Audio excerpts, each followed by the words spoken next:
Stray cats can endlessly reproduce, which can cause problems for the community. They also face dangers like disease and predators. That's exactly why some local organizations are trying to help. Right here behind me is the UF Health Urgent Care Center here at the Eastside Health and Economic Development Initiative Complex here at Cornerstone. Now, it's part of a project being pursued by the city, a multi-million-dollar project. Dirty gear used to be a sign of honor for firefighters. The uniforms you're looking at are clean.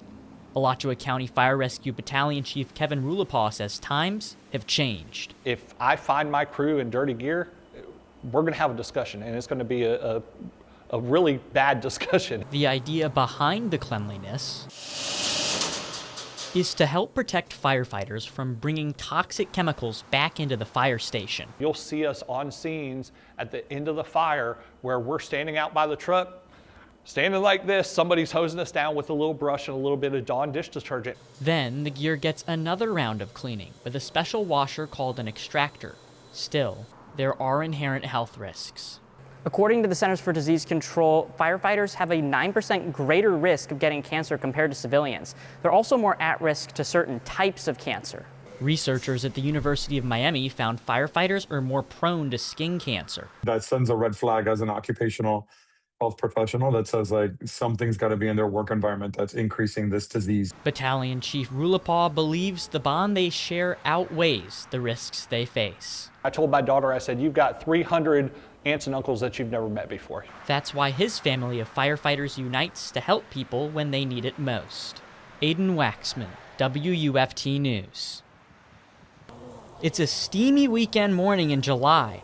Hundreds of people are seeking shade, but not where you may expect. They're at the Santa Fe College Teaching Zoo for its annual Zookeeper Day, gearing up for festivities, demonstrations, and of course, animals. Jade Woodling is the Conservation Education Curator at the Teaching Zoo. She says she started this event about a decade ago. We knew we needed to host a Zookeeper Day because people really need to know how important zoos and the people that work there are. The college offers an Associate of Science degree in zoo animal technology. All of the student zookeepers here are part of the program. We get dirty, you're working with the animals, you're maintaining those enclosures, you're feeding those animals. It gives you a lot of that hands-on experience.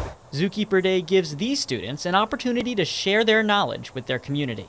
Being able to help people identify birds that they can find in their own backyards has been just a really good way for me to connect on a local level. Students aren't the only ones benefiting from Zookeeper Day. Animal lovers of all ages can marvel at the species in the zoo. I think my favorite animal was the roseate spoonbill. They're around here, they're native, but you don't see them very often. This is Ed's third time attending this event. He says he enjoys learning about all kinds of animals. I've loved animals since I was a kid. Plus, I'm a beekeeper, and I love looking at pollinators and seeing the kind of stuff that interacts with them. Zookeeper Day is for everyone, an event where animal lovers can interact with zookeepers, their furry and not so furry friends. This map shows the area closed off by law enforcement earlier today. The road closures were on some roads off West University Avenue. The part of West University that was closed is now open, but Northwest Night Terrace, where the shooting took place, remains closed. Law enforcement asks you to avoid that area and that it'll remain closed for an extended period of time.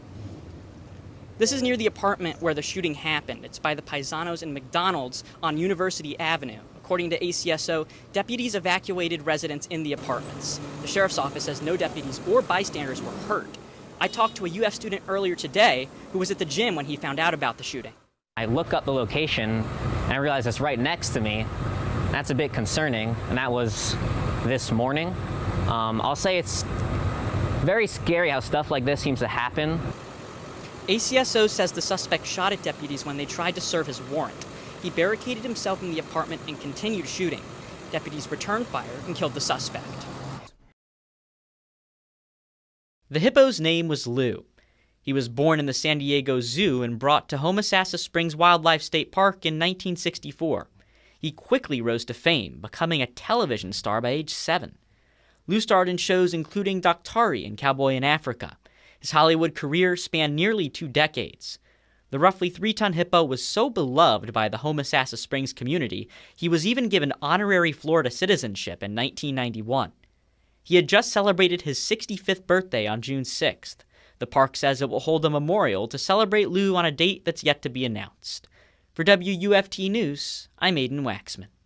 Summer heat is in full blaze. Enjoying the rays could make you a target for a heat-related illness. Professor of Physiology and Kinesiology at the University of Florida, Thomas Clanton, says the long-term effects can be the most detrimental. It starts affecting your central nervous system. And the problem is you begin to lose judgment as to what's happening to you. You just know you're tired. You don't really worry about it. If you're in the heat and experience dizziness, extreme thirstiness, or extreme fatigue, experts suggest you seek medical attention. For WUFT News, I'm Aiden Wacksman.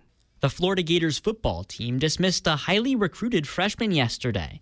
17-year-old defensive lineman Stephon Shivers was reportedly arrested for false imprisonment earlier this month. He was a 3-star recruit and previously committed to the University of Georgia. Shivers now faces up to 5 years in prison and a $5,000 fine.